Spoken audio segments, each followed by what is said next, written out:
No lack of rain, that's for sure, and by now your garden should be popping with color as we approach the official start of summer. And one way to add some blue blooms is to add some hydrangeas to your yard. Greg Leyes with Ginger Valley shows you how to get some impressive blooms.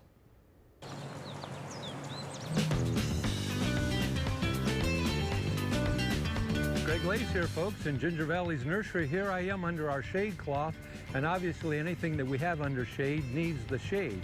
You know, that's one of our most frequently asked questions here in the nursery is, what can I put in the shade? What can I put in the shade that will bloom? Well, look what's blooming now behind me.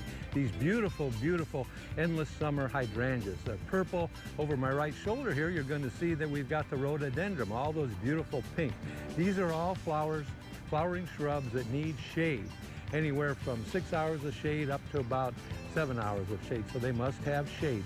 So to keep them looking this way, there's a couple of things we're going to tell you about. You want to fertilize them.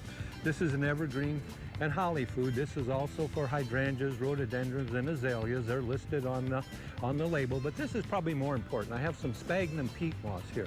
Sphagnum peat moss is a natural way to acidify the soil.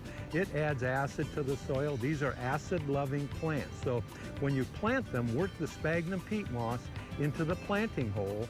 That will acidify them and then fertilize them with an acid-loving fertilizer like this Natural Guard brand of evergreen and holly food. You can use this on all your evergreens and all your hollies, but especially for the hydrangeas and for the rhododendrons and the azaleas. You know, azaleas start blooming in April, then the rhododendrons kick in May, then the hydrangeas kick in at the end of May, and the endless summer, as the name tells you, they'll bloom endlessly all throughout the summertime. But the key is the fertilizer and the sphagnum peat moss. So if you do this, you'll have beautiful blooming shrubs in the shade all summer long. For Ginger Valley, this is Greg Leyes.